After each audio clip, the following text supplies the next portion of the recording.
Good morning. Merry Christmas to you. Hope you have a great week. Unfortunately, at our house, it's going to be a Disney Christmas. My oldest two feel like poo. So, they are at home. We all did come back to be here this morning, and we did have some Christmases yesterday. Maybe you did as well. But anyway, they're not well this morning, so say a little prayer for them. Love for them to get to feeling better before tomorrow so they could try to enjoy some stuff and enjoy the holidays. I know many of you are family visiting today, and we're glad that you're here. I can't make this stuff up, you understand? This is a true story. I was sitting in a family gathering yesterday. I have a unique blessing in that my mother's family are all members of the church. And we met with my mother's family yesterday morning. My mother has 3 brothers and their children. So all of my first cousins are members of the church. But we all go to 3 or 4 different congregations. One of my first cousins is married to a youth minister, and they're in one town. And one of my family, one of groups goes to about 5 different churches that are represented there. But we're sitting around the table eating breakfast. We're talking about the holidays and what different churches do and what different preachers do. And, of course, my daddy's a preacher, and I'm a preacher, and my first cousin's husband is a youth minister. And so we're talking about all of that, and it just breaks out into this. It just breaks out into this rant. That's what it breaks out into. Well, this is what I don't like about the church I go to. And this is what I don't like about my preacher. And this is what we don't like about our preacher. And directly my brother gets up from the table and he says, Rod, if you're wondering what families are talking about in Leoma, there it is. Talking about how they don't like the preacher. And so we're going through my first cousin's husband's preaching this morning, and my daddy's preaching, and of course I am. And so we're talking about, well, what are you going to preach on? What are you going to preach on? And so they too went first, and they looked at me and said, well, what are you going to preach on? And I said, well, I'm going to preach on gossip. I said, I'm going to preach on backbiting. They kind of snickered, and I said, no, I'm telling you the truth. We're in a series of things that cause suffering. And it just so happens that this morning we are scheduled to talk about how the tongue causes suffering. If you got your Bible with you, open it back to Ephesians chapter 4. Ephesians chapter 4, the passage that Mr. Barry read a moment ago. Let's look at some ways in which the tongue can get us in trouble. It's a powerful thing. It's a dangerous thing. It's something very hard to control. I'm telling you that none of us are above it. None of us are beyond it. I can use my family as an example because none of them are here outside of me. The reality of it is that I know that if you and I are not careful, we let our guard down very easy. And if we're not careful, we allow ourselves to engage in communication that can be very harmful, it can be very hurtful, and it can come back to cause us a great deal of grief and suffering. And so this morning I just want to call your attention to some things that we need to eliminate from our mouths so that we won't be having to deal with suffering that is caused by the tongue. In Ephesians chapter 4, beginning in verse 25, as Mr. Barry read, the first thing it says there is, put away all falsehood, lies. I don't know what it is. Maybe it's a childish trait. Maybe it's an immature trait. Maybe it's just a growing up kind of trait. But lying is something that is very prone to a lot of people, especially young people and children. Maybe it's to get out of something. Maybe it's to avoid getting in trouble. Maybe it's to try to cover up something that you've done. Whatever the case is, here's what I know. Lying leads to more lying, which leads to more lying, which leads to more lying. And there's nothing more freeing than just telling the truth. Jesus says, you shall know the truth, and it shall sets you free. Now, I know he's not talking about speaking the truth, but I think it's very fitting to understand that if you and I will just tell the truth, we don't have to found the truth. We don't have to back up the truth. We don't have to support the truth. We don't have to go around and cover all of our tracks with the truth. We do with lies. And if you got a mind like mine, you've liable to forget who you lied to and what you told them and how you told them, and then next thing you know, you're telling the lie a different way the next time, and now you're in a mess, aren't you? If you just tell the truth, you can tell the truth the same way every time. You don't have to rehearse it. You don't have to memorize. Put away all falsehood. And it ain't worth it. And it ain't worth the lies that you have to tell. Just tell the truth. Deal with the consequences of the truth. That's much easier as we get older and more mature, but it's so practical for all of us. Speak the truth, each one with his neighbor. Verse 29 of that same context, he says, let no corrupt talk come out of your mouths. Pervertedness, immoral, slanderous, ugly, filthy. I don't know what all you want to put in that blank there. Anything that's corrupt would fit the category. And then to illustrate it a little bit further, notice what the end of verse 20, but only what is good for building up. I know it's cliche, but if you can't say anything good, don't say anything at all. That's Bible, folks.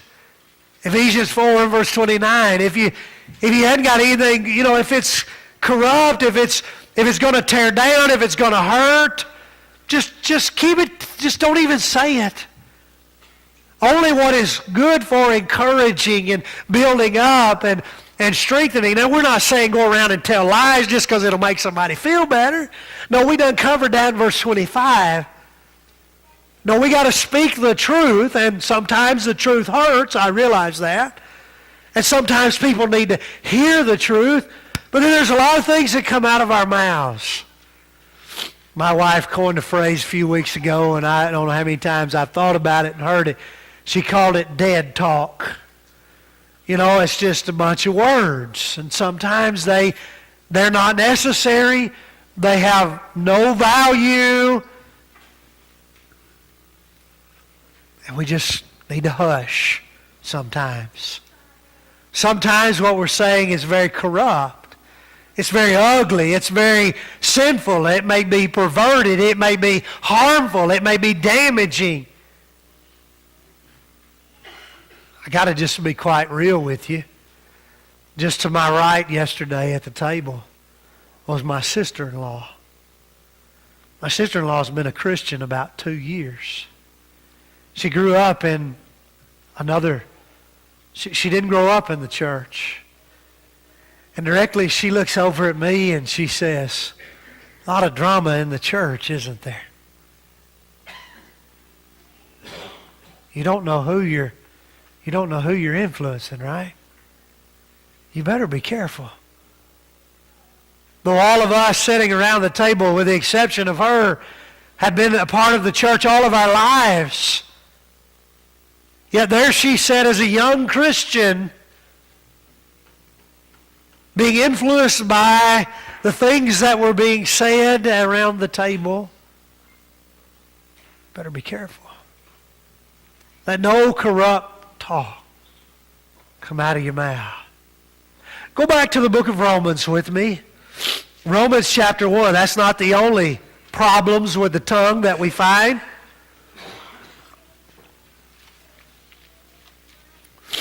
Romans chapter 1, verse 29.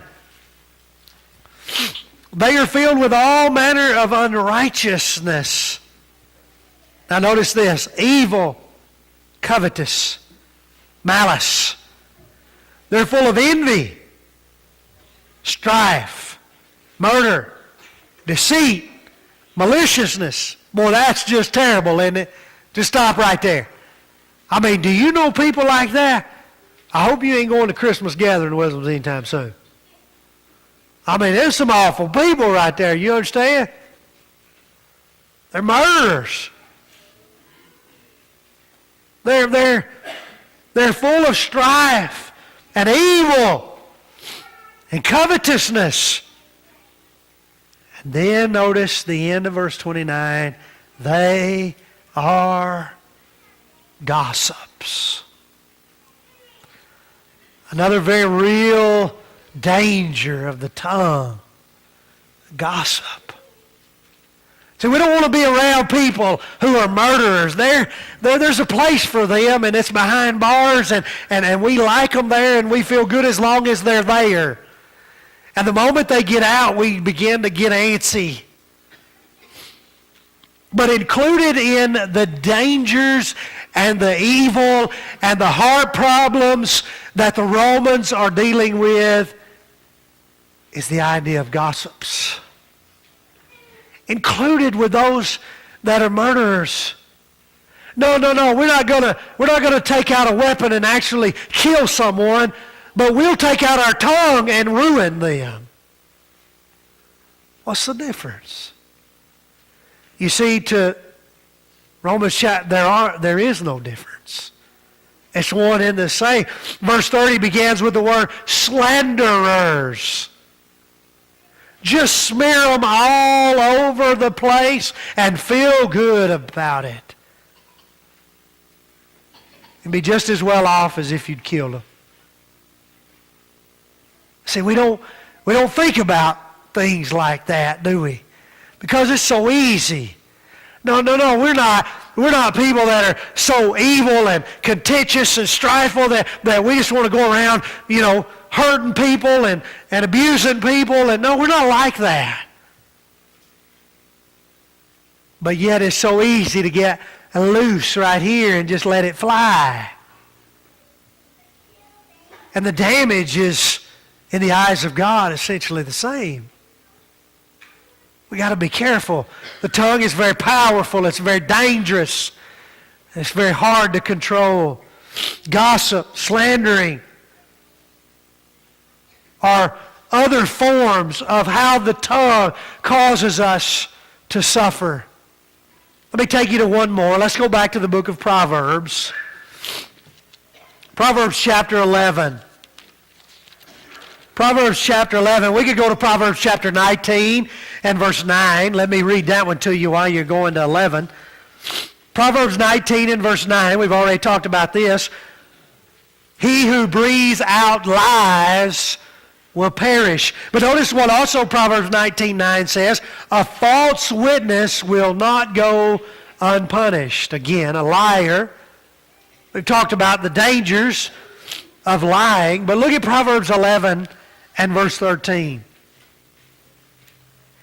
Whoever goes about slandering reveals secrets, but a man of understanding, but he who is trustworthy in spirit keeps a thing covered.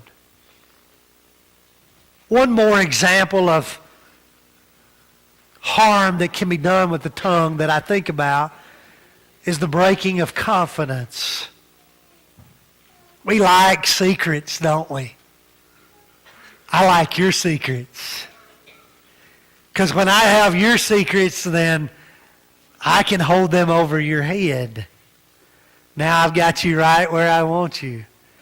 And if you don't do what I ask you to do, then I'll tell somebody your secret.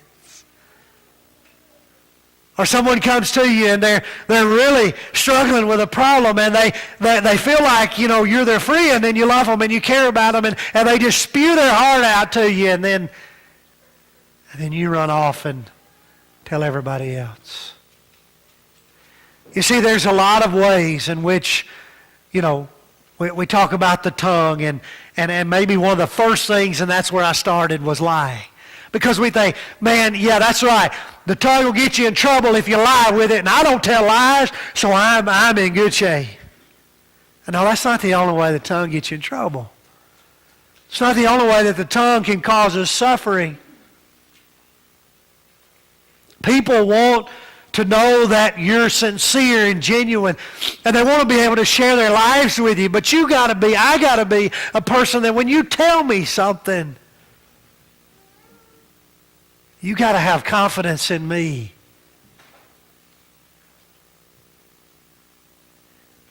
And I'll just be honest with you. I think we're all struggling with a lot of things privately, and we can't tell nobody. And that bothers me. It bothers me because I know why we can't tell nobody. We're afraid they'll tell somebody. Again, the tongue is powerful. It's dangerous. It's hard to control. Go to the book of James with me. You know the passage. I'm in James chapter 3.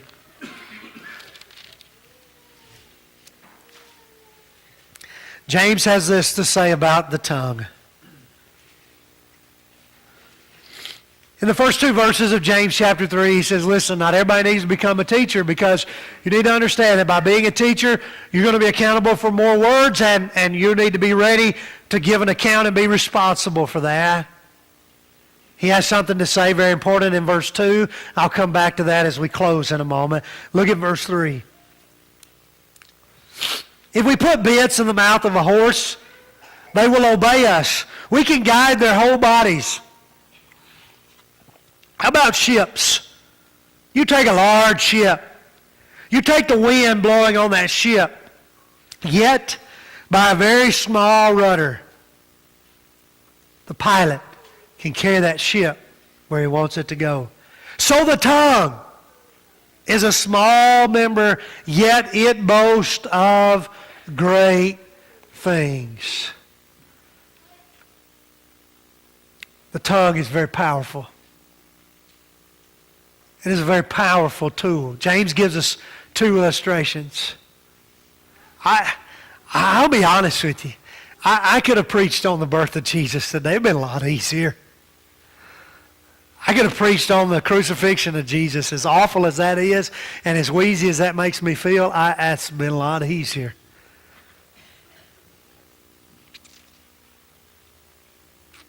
But I'm not sure that there's anything that causes more suffering than by us allowing this little powerful tool to get unleashed. James says it's like those little bitty small. I've never had horses. I had a pony one time. Thought it was going to kill me and it both before I could get rid of it. Don't ever want another one. Never had any bits in my house. But I know just a little, enough to be dangerous. And I know that if you pull to the right or pull to the left, if you get one worth anything, it'll go that direction. And you can move a big old animal with little bitty bits in its mouth. I've been on some boats before, not any large boats, but I'm always fascinated, big old pontoon boat. And it'll have that little bitty motor back there at the back with that little bitty prop back there on it, You can fire that thing up, you can sail across the river. Turn it to the left, turn it to the right, move a big old pontoon boat with a little bitty prop back there.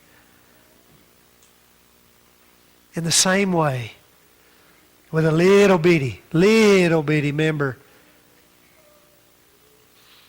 you can cause a lot of suffering because it's very powerful. And James illustrates the power of the tongue. He goes on in verse 5 and he explains to us the danger of it. I think about those two young boys over in East Tennessee that thought they were having fun that day, right? They were just going to start a little fire, It wasn't going to be a big deal. It was it was just a little fun. It was just going to be just something small. Hundreds of acres, millions of dollars, dozens of lives. I think about that every time I read James chapter 3 now. How great a forest is set ablaze by such a small fire. How great a blaze by such a small fire. And that tongue is a fire, a world of unrighteousness. The tongue is set among the members, staining the whole body, setting on fire the entire course, and set on fire by hell. For every kind of beast. We'll just stop right there. Think about the danger. Think about the devastation. Think about the problems. Think about the turmoil. Think about the suffering that you could eliminate if we just said less. Because every time we keep our lips together, we put out a spark. We put out a spark. We put out a spark. We put out a spark. And could you imagine the blessing of just putting out a few sparks? The difference that it would make in the wildfire in the forest. But like a fire, much like what happened in East Tennessee, much like what's happened in California and happening that we see on television and the devastation, it's all began by something very small. In the same way, the suffering that the tongue causes when we let it go unchecked, when we let those sparks. I used to burn wheat fields with a four-wheeler and a flamethrower. I loved that because it was just a drop of fire. And when you get all the way around the field, it would be an inferno. It was just a bunch of little drops. Could we just stop a few drops? Could we just hold a few sparks back and see what it would change in our lives? It's dangerous. You're playing with fire. You need to know that. We're all playing with fire. It's dangerous. You play with fire and you will. Don't play with fire. But then what I know finally is that it's very hard to control. Verse 8, he says, no human being can tame the tongue. That's pretty bold, isn't it? It's a fact. It's in the Bible. No human being can tame the tongue. That's how hard to control it is. Yet I know from Matthew 19 and verse 26 that all things are possible with God. No, I can't control my tongue by myself, but God can and will if I let Him. If I'll allow Him to help me. James says in verse 7, we got every beast. You go to the Memphis Zoo and we got ferocious beasts tamed and in cages. We can take any animal that would rip you to shreds in the wilds of Africa, and we can raise them from a pup and we can make them like a dog. A lion, a tiger, a polar bear, whatever animal you want to. We can take them and we can tame them to the point that we can go in and do circus shows with them. And yet, while we have the ability to do that, we do not have the ability to do this. That's how powerful and how dangerous and how hard to control it is. Verse 9, with it we bless the Lord and we curse people. Can you imagine the contrast? We worship God with our tongue as we sing and as we pray, and yet we curse mankind with it. What a contrast. From the same mouth comes blessings and cursings. My brethren, these things ought not to be so. Can a spring pour forth from the same opening both fresh and salt water? Can a fig tree, verse 12, bear olives, or a grapevine produce figs? What about a salt pond? Can it produce or yield fresh water? No, it cannot. You see, if you've got a saltwater spring, you're going to have salt water.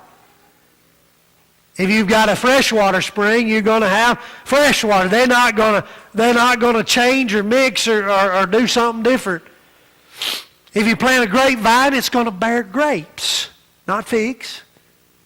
If you plant an olive tree, it's going to bear olives. It ain't going to bear figs. You see, we understand this in agriculture. So how do you and I think, when it comes to our tongue, that if we don't control it, we're just going to expect good to come from it? If we feed it negative and evil, and gossip and slanders and lies, if we feed it that, then guess what? That's what we're going to get back from it. There's just no other way around it. The tongue is powerful. I think about what do we do before big ball games, right? We invite somebody in to give a pep talk. Why? Because the tongue is powerful. Get the right person to say the right things and you can get anybody to believe they can do anything, right? The opposite's true too, right? Get the wrong person to say the wrong thing and you can cause anybody to doubt anything. That's how powerful it is. It's dangerous. Don't lose sight of its power, for when you do, it'll get you. It's going to cause a lot of suffering. Whatever you do, don't think for a moment you got it under control. You better keep working. And you better let God help you a bunch, because you cannot do it on your own, and neither can I. Suffering caused by the tongue. It's not necessary. It doesn't have to be. It's going to take you and I being sweet and heavenly people of God. Saying those things that are, let your speech be gracious. Let it always be seasoned with salt, Colossians 4 and verse 6. Check it. Check it. Check it. And recheck it. And then and only then, say it. But don't say it till you check it. And check it. And recheck it. Or you're bound to cause yourself some suffering. I don't know what's going on in your life right now.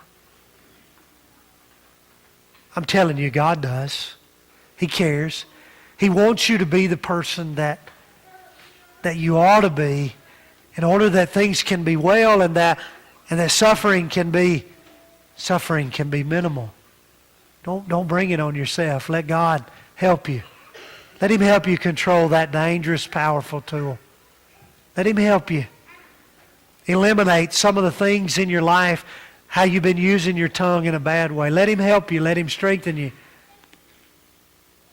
Allow Him to put out a few sparks. It'll make a difference in your life. There may be one here this morning that's not a Christian. It's never obeyed the gospel. It's never been baptized into Christ. What better day, right?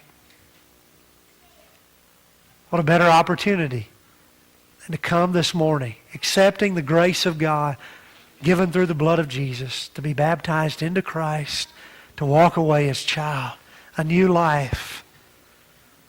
Maybe today that you're trying to be a Christian and you're suffering. And the reason why you're suffering is because Well, it's because you've let yourself go a little bit. It's time to regain some self-control and let God help you.